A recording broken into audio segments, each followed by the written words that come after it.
Welcome to the People Dividend Podcast.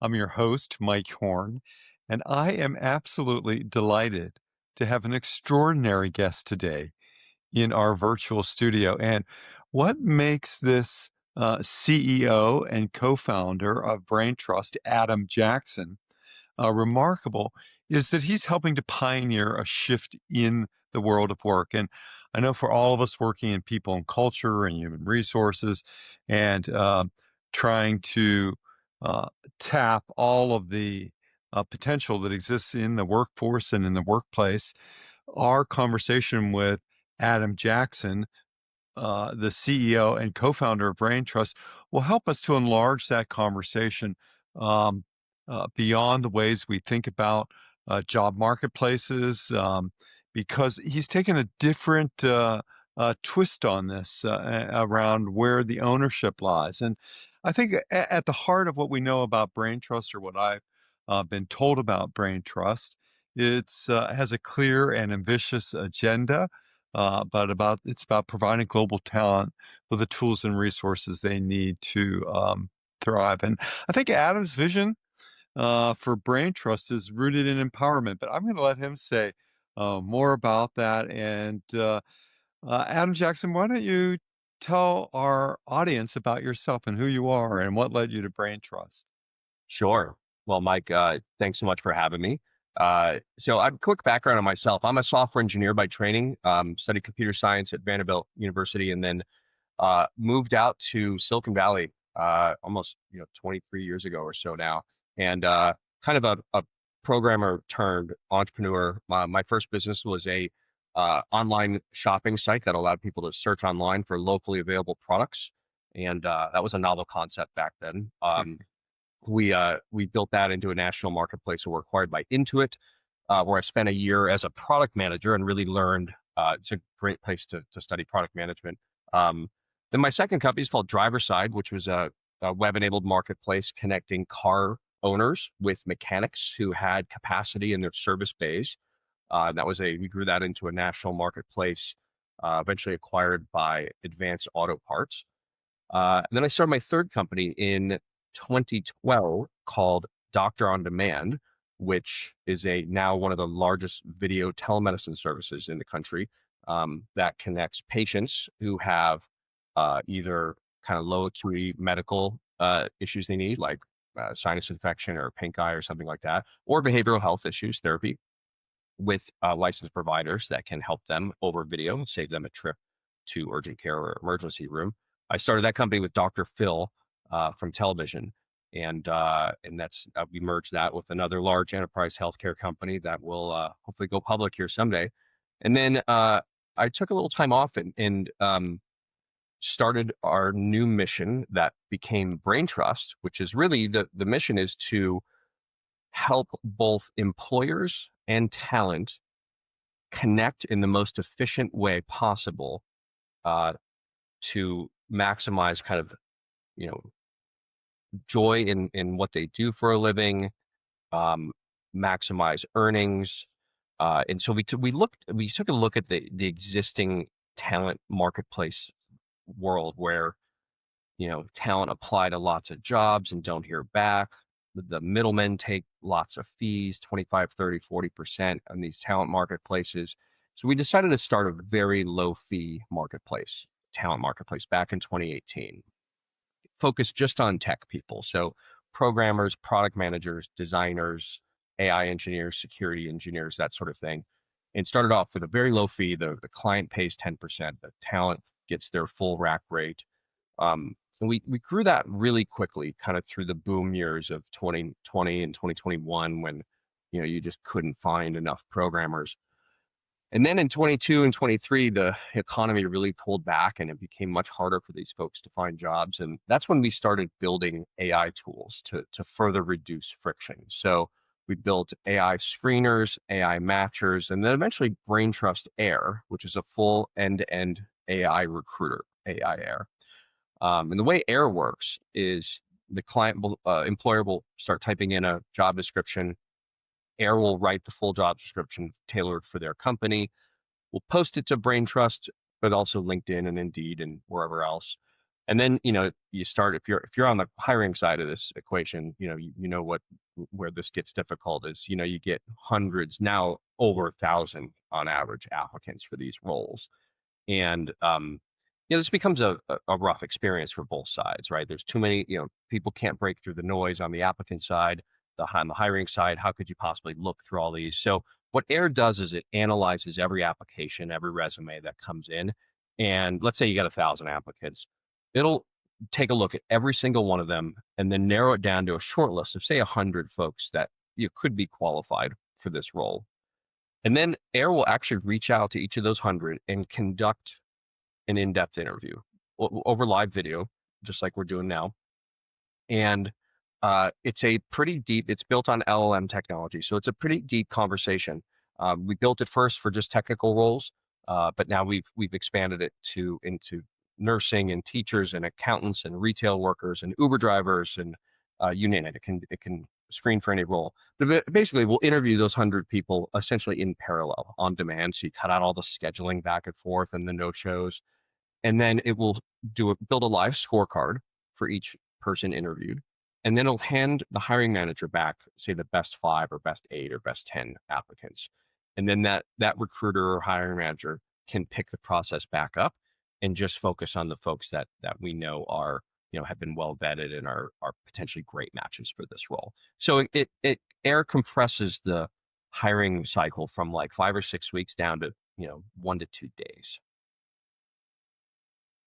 I'll pause there. I know that was a lot. Oh, so it's an AI informed sourcing, selection, recruiting, sourcing, selection, decision making tool. And who would be the customers for this, Adam Jackson?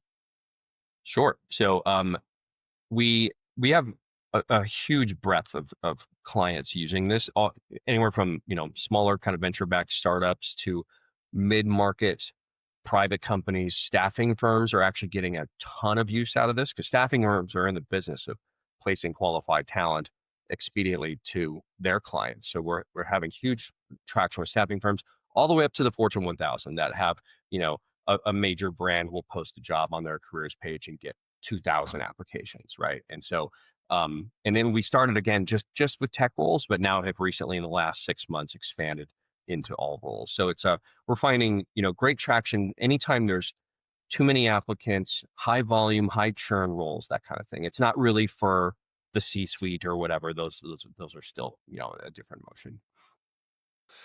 This is certainly a very competitive market in the talent space.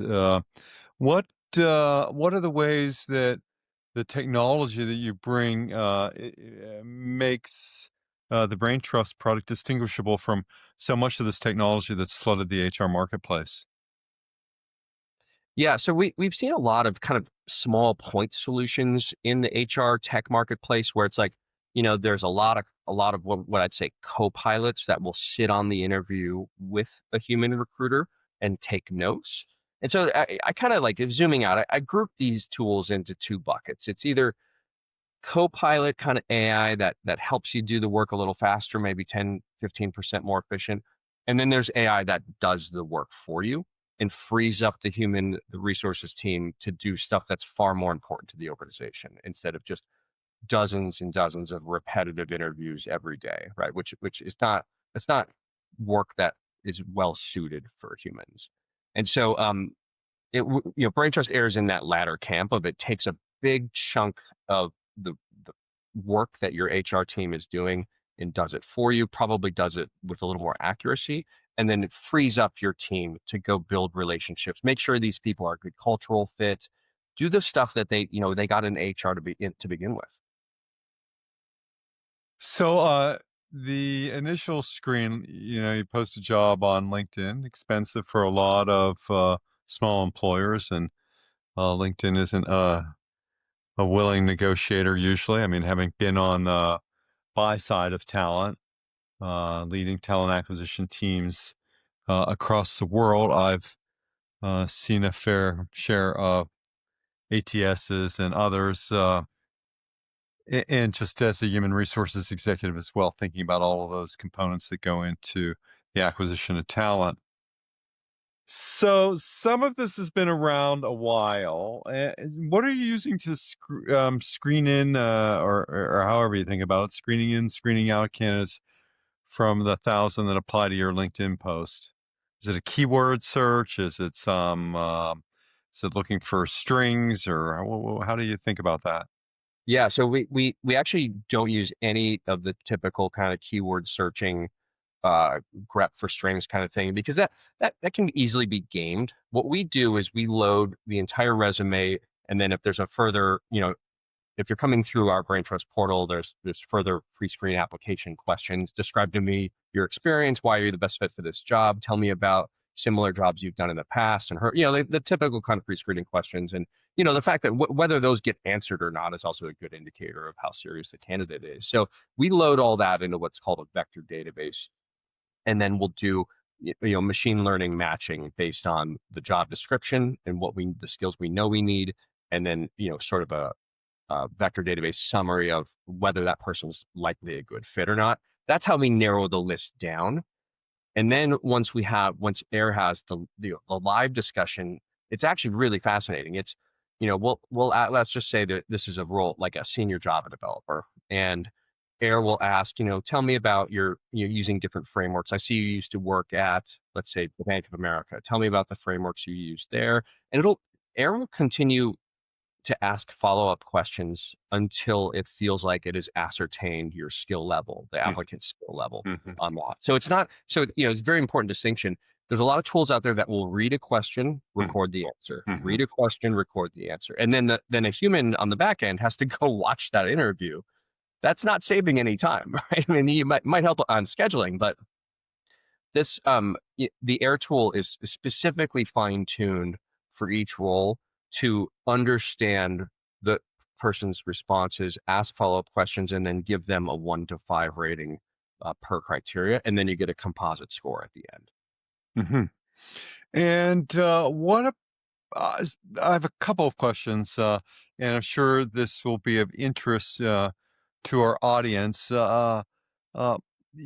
Certainly about who programs the AI. How do we continue to ensure a diverse bench of talent that leads to affirmative selection decisions in the end as well. So I'm curious about that, and also curious about of course, the applications in technology seem evident.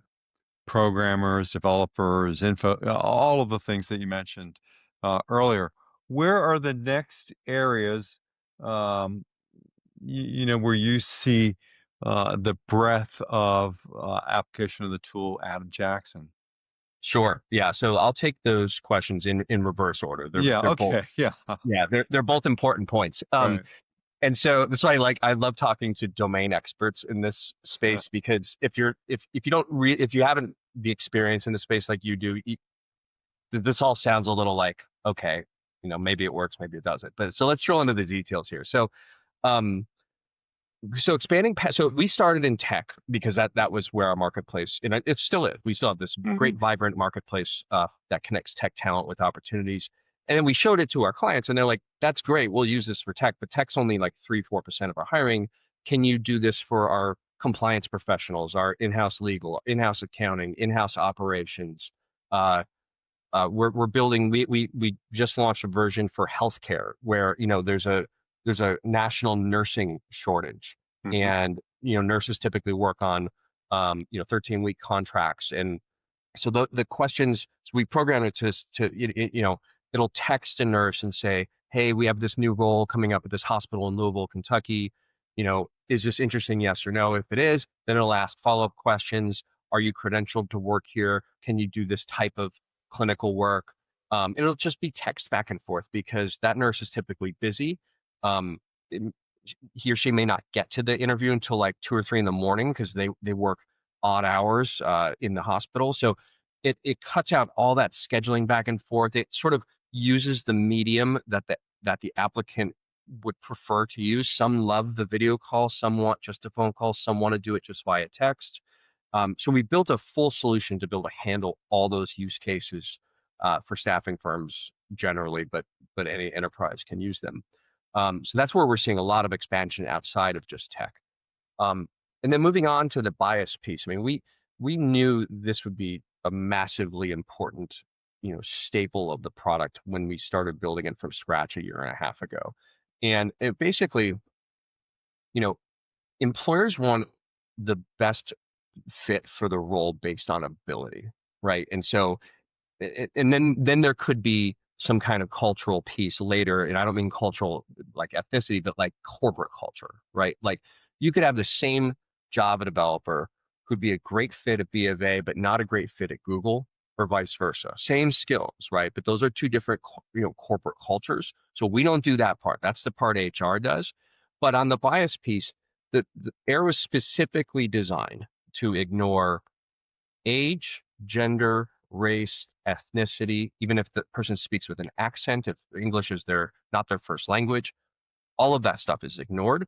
All we're looking at are the qualitative, quantitative responses to the skill-based criteria. And so we built it that way and felt really good about it. And then we're, very understandably still met with a lot of skepticism around like, come on, is this thing really biased or not? And so we just had a third party do a full bias audit by running candidates, unbeknownst to us, of different ages, races, ethnicities, genders, but same resume, same skill set, right? And pushing those results through, and the system graded them exactly the same, regardless of any of those demographic qualities. So we're like just about to publish that report. Well, our third party that we hired to do it is going to publish it, but so we spent a lot of time on this topic to make sure that we get it right the first time. Well, that's so exciting, and that's great to know. Adam Jackson, I'm wondering about the thread in all of this, from driver side, Yeah. doctor on demand, now BrainTrust. It seems like it's about connecting, but maybe it's not. I don't know if I have that right. Well, yeah. I appreciate the question. It's I don't get asked this very often, so it's fun to explore. I'll I'll say the Well, first. I'm an executive coach. My clients are founders and CEOs. It helps if I know this. Yeah, I could probably use one of those right now too. It's so I love to just I'll spit out my first gut answer that came to me on that one, not having thought about this question for a while.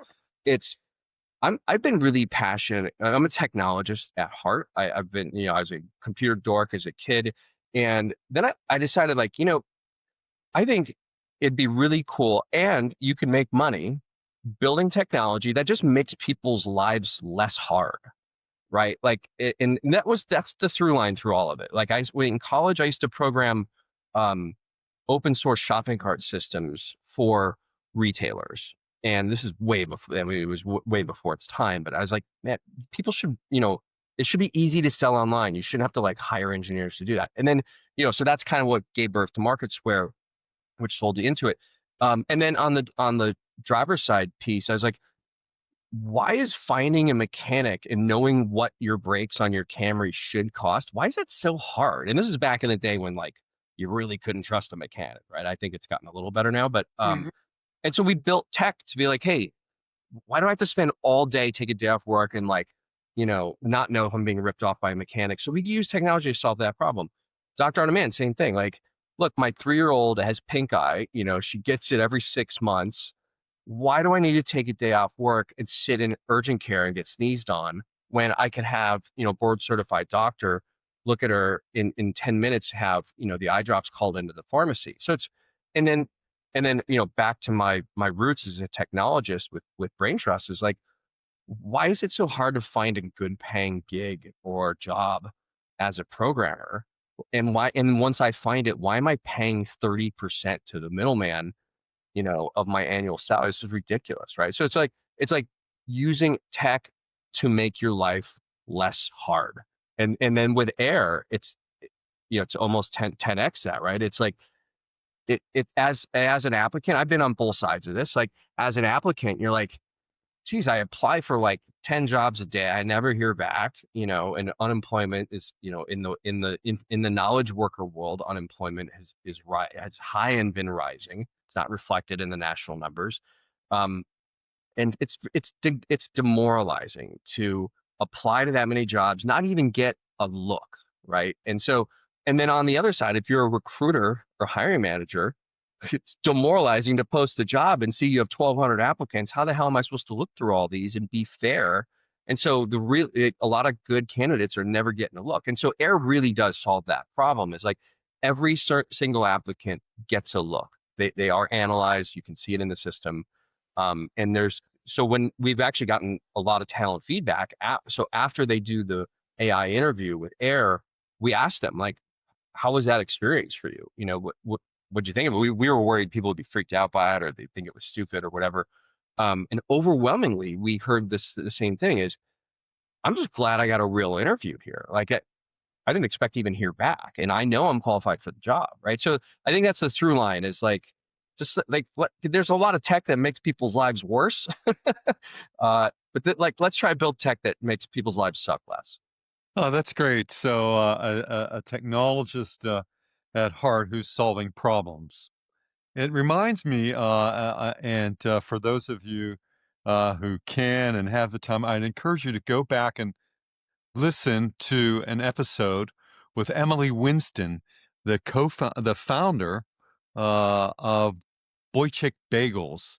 It was a bagel shop that started in Berkeley. I interviewed her shortly after there was a New York Times review that said, the best bagel outside of New York City. And people think, oh, she's a bagel lover or something. She's really about how do I use my engineering skills to produce the best bagel consistently using what I've learned from my father, who's a food chemist. And we're recreating the Horn and Hearted Bagel in New York, and now has a thriving empire here in California. And many people would mistake her for a bagel person. I think these threads are evident in the entrepreneurial stories that you can hear on the People Dividend with Emily, with another CEO and co-founder, Ileana Berkowitz. I'd encourage you to go back and listen to that interview as well. She was just featured on ABC News about her business, As Needed Bakery. So a couple great interviews with entrepreneurs on this space on the People Dividend. Adam Jackson, I'm so grateful for having you on the People Dividend, for hearing your story, for doing what you're doing in the employment marketplace with BrainTrust. If people wanted to get in touch with you, how would they do that? And we'll have this all in the show notes as well.